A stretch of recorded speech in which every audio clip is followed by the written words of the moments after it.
Hello everyone, what's up, how are you? Welcome to my channel and one of the last videos that I'm actually going to be filming in this location. I'm literally moving in a few weeks. Don't know when the timing of this video coming out versus when I'm moving will be, but it's happening. I need to pack up these beautiful books and transfer them to a new home. Today I'm coming at you with a video about some books that I read, no joke, in a day or less.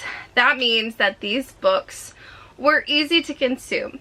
The writing was good. The writing was fun. I had a great time, a good enough time that I did not want to put these books down and I needed to finish them that day. Don't we all love books like that? Those are literally like the best books. The ratings on these varied. While I have a good time with a lot of these books, not all of these are going to be 5 stars, but there are some pretty amazing books in there. So let's get started. First we have The Alchemist by Paulo Coelho. I listened to this on audio. I just loved it. I just wanted to know what was going to happen next. And I wanted to keep listening to this story. The book itself is pretty short. It's less than 200 pages. I love looking at this book and remembering the message and what I took out of this book, because I think there are a lot of different messages in this book and you can adapt it or interpret it in a way that suits your life. And I just love that book because every time I think about it, I think of something different, a different aspect of the story. It follows a man who is a sheep farmer and he's just like, I'm tired of sheep farming. I want to do something else. I want to do something bigger. And he gets this dream. And so he follows what is interpreted of this dream to go on a very long, vast journey away, far, far away. And each different portion of this journey leads him to a different place, kind of unexpectedly. Like he's in this one place working at like a glass store for years before he moves on to the next step. And he goes to the desert and he goes to this one town. And he makes these journeys and meets these friends, and I just loved it. Then we have A Psalm for the Wild Built by Becky Chambers. This is a recent read and I just ate it up. I loved every second of this book. It was a little bit bizarre at first because I didn't know what to expect. Apparently it's like a solar punk style book, and I will be picking up more. It's very short. It's also less than 200 pages. What had me so wanting to consume every ounce of this book as quickly as I could was just the wholesomeness. We have a tea monk who's just like this guy, kind of just wants something different of life. Even though they were totally satisfied with their job until they weren't. They decide to become a tea monk who travels to other towns and cities, listens to people's problems, and then offers them a tea to help them with their problem or just maybe make them feel better and feel heard. And once upon a time, all of the robots just up and walked away. So they have a time before robots and a time after robots. So this is the after robots, but when the tea monk is on their journey, they run into a robot, and it's several generations later, and this robot is sent to check on humans and see how they're doing without robots. The robot is kind of learning new things about humans firsthand. The tea monk is learning new things about robots firsthand. They're on this journey together, becoming a little bit of odd friends, but it's so sweet. I love it. I read A Year Down Yonder by Richard Peck in a 12-hour reading marathon earlier this year. Didn't really know what to expect, but I loved it. Again, with the wholesome factor.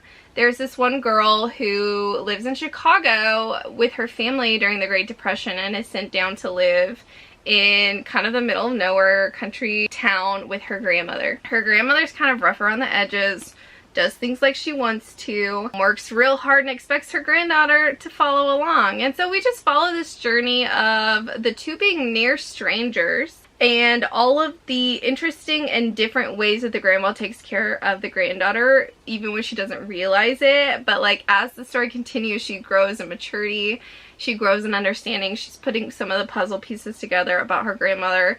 And I just love both of them so much by the end of the book. It's so wholesome. Then we have The Bodyguard by Catherine Center. This is another 5-star read. I read it in one sitting.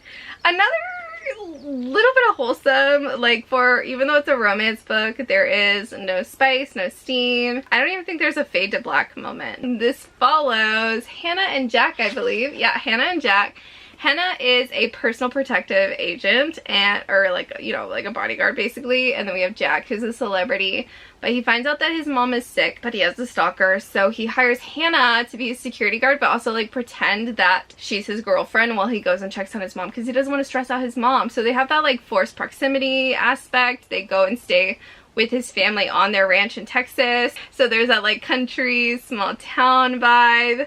It was just so cute. I loved the banter. I loved Hannah's journey because she is kind of a sad girl at the beginning of the book, and you know, just her journey and Jack's golden retriever energy. Then we have Places We've Never Been by Casey West. I actually borrowed this on Living and loved it so much that I bought it for myself. This is a young adult contemporary kind of romance a little bit. There's a subplot of romance. These two families have been like best friends forever. One moved a while ago, but they're doing like one last hurrah trip together before, I guess, she might be a senior and they might be seniors, I think. And so she's so excited to see her best friend. They were like neighbors for forever. They were such good friends. And then the family arrives and he's like giving her the cold shoulder. He's being so weird, and it's like she never had a best friend at all. And so she's really confused about that. So she's struggling with that. There's the forced proximity of the families traveling together. And then there's also a little bit of found family because, you know, her brother's there, he's there, and they eventually, I guess, make up, and then the moms and stuff. And then they're traveling to all of these places in the United States, and some of which I've been to, so it's just really fun hearing them be described and like having those nostalgic moments of like revisiting those places in my mind and being like, I know what that's like, I know what that is, you know. It was just really fun.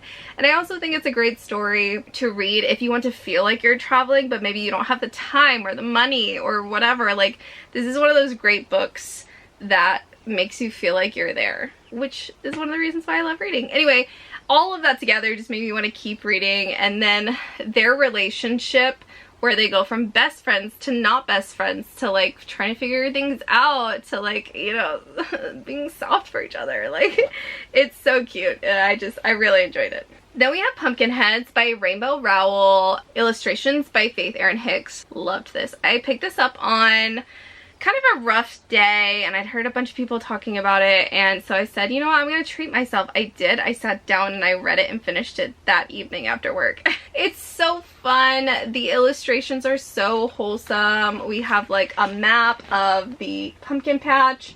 So how the story goes is that these two have been working at a pumpkin patch during their high school years and have work together at the pumpkin patch every single year, and it's their last year because they're seniors. He kind of wants to go and visit this girl. He's always had a crush on her, but he's never talked to her. So we have Deja, I think. Yeah, I freaking love her. She's awesome. She like convinces him to break the rules and do it. So they ended up just spending a whole night breaking the rules and just visiting everything on the last night of the pumpkin patch, and it is a wild adventure. It is so cute and wholesome and funny. And just, you just felt like you were at the pumpkin patch with them. I will be rereading this fall. Then we have Love Like Farms by B.K. Borison. This is a Christmas/holiday romance. My first book by B.K. Borison, and I get the hype, y'all. I started this and I just needed to finish it that night. So we have Luca and Stella, and this is a friends to lovers fake dating romance. And I am a sucker for friends to lovers. I love it so much. And B.K. Borison did a fantastic job with this one. So Stella owns a Christmas tree farm. It was her dream for forever, but she's really struggling. She's having a lot of issues.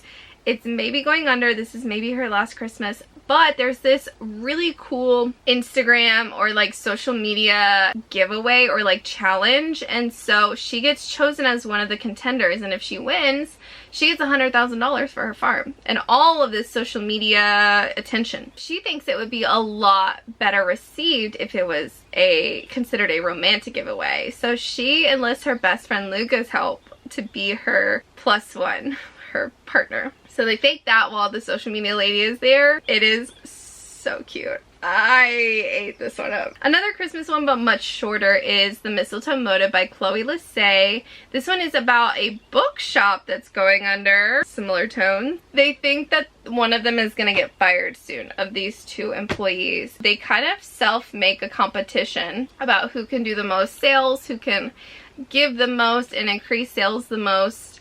during this season, and whoever loses will like step out and the other person can stay. So this one's like enemies to lovers. They largely misunderstand each other. Mr. Ice Boy, Miss Sassy Sunshine. I love the representation in this. I love how quick it was. There's also a little bit of like sports in here too, which I was not expecting. It was cute. A very easy, enjoyable Christmas read. Another short one, we have The Crane Husband. I also read it in that 12-hour reading vlog. I ate this up. It was so riveting. It is a twist on the Crane wife story, and I don't want to tell you too much. Let's just say there is this legend of a Crane wife who is well known for creating tapestries. But the reason these tapestries are so incredible, wonderful, amazing is that she's plucking her feathers to weave into them until there's nothing left.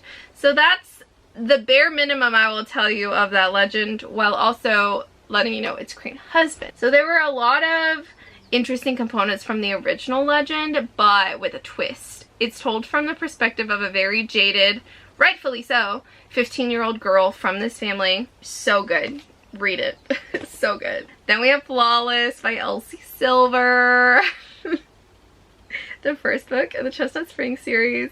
I should have read this sooner. It is so easy to read. And this book, 380 something pages. And I read it in a day. I just ate it up. And the audiobook's really good too. I read about half and half audio, half physical. I just love Rhett and Summer together. And I really like Rhett and Summer separately. And I just loved the progression of their friendship slash relationship slash professional relationship. So Rhett is a cowboy and he gets into a bit of a scandal. So Summer is sent as a representative of her father's company, of his management company, to go and kind of babysit Rhett and make sure he doesn't get into any more trouble and doesn't lose any more of his sponsors before his potentially final season as a bull rider, because he's getting older. He's in his 30s, and that's kind of older. It's older for bull riding. She goes, she like moves in with them. She like trails him. They are literally together for like everything nonstop for a long while, and first they like hate each other, then they kind of like respect each other, then they kind of become friends, and then more, and that progression was just so good. And I love their banter. And I mentioned this in another video, but this is the best dialogue, most realistic, best dialogue I have read in a long time. Sometimes I have a problem with dialogue because people don't say stuff like that. Like, there are so many books where people do not say stuff like that, and it just takes me out of it. But this was like so smooth and realistic. I just loved it. I loved it.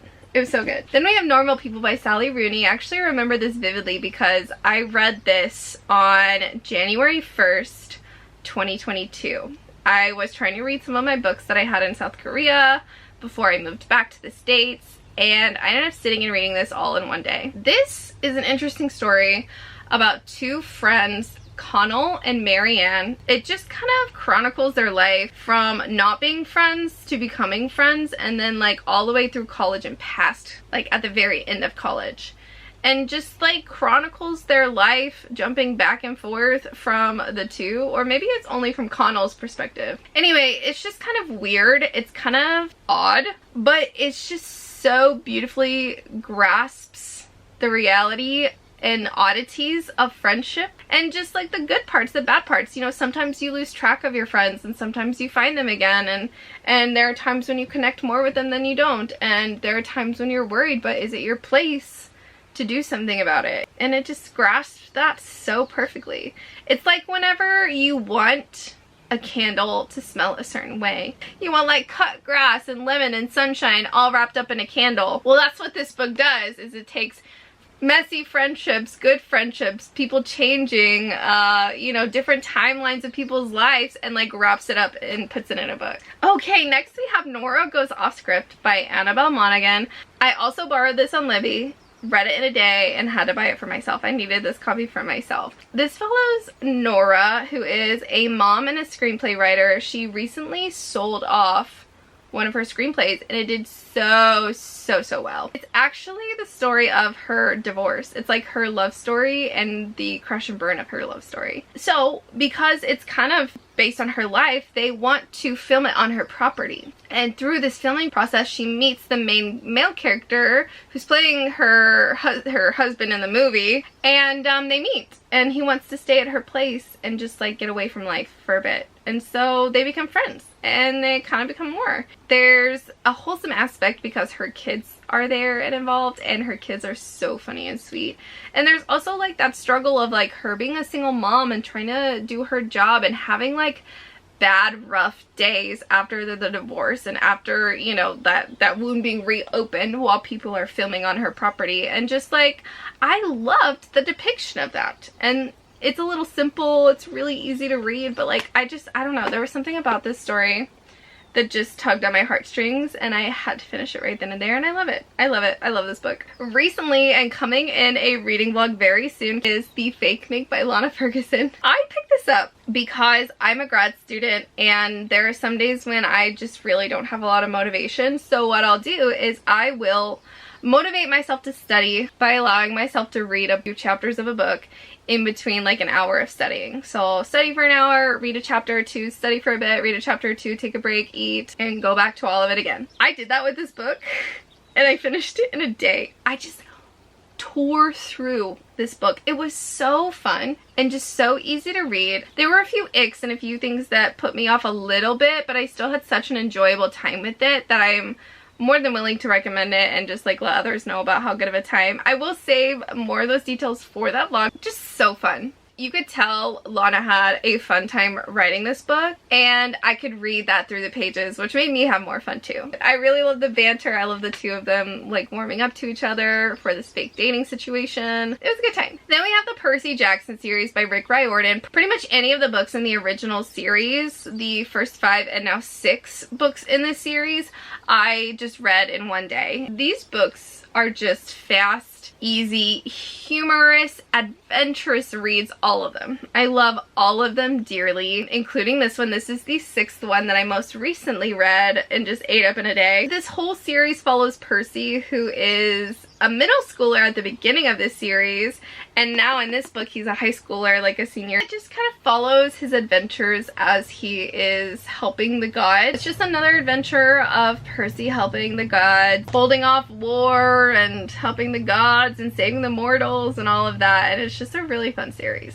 I actually ran out of memory on my camera, so I had to go and fix that. So sorry if there is an angle change. So I'm going to tell you the last book or series that I find myself reading in a day every single time, and that is the Laur Olympus graphic novels. They are full of just wonderful, gorgeous illustrations, so humorous and witty and funny, and they go through so many interesting topics, and I think they are such a great retelling of the Hades and Persephone story, but like in a different way, and I just love that so much. I love some of the retellings and the way that these authors, these modern authors, are reshaping those stories. So I love that because they're like reclaiming them in a way. Love this series by Rachel Smythe. So fun, highly recommend. Along with all of these books that I just talked about, there's just something about them that makes them so easy to consume and just draw you in and make you like need to finish them that day. And so I hope that you can find a book that you really enjoy, just like I have found these amazing, incredible books. So definitely give these a try. Let me know in the comments if you've read any of these or if you plan on reading any of these. And let me know also if there are any books that you read in one day or one sitting, whatever it was. What was the book that you could not put down? Here they are again, everyone. Thank you so much for watching. If you made it this far, leave me the book stack emoji, just like this stack of books. Thanks again for watching. Give it a thumbs up if you liked it. Consider subscribing if you made it this far, because if you did, maybe you like me a little bit. Okay, that was cringe. I'll see you in my next video. Bye!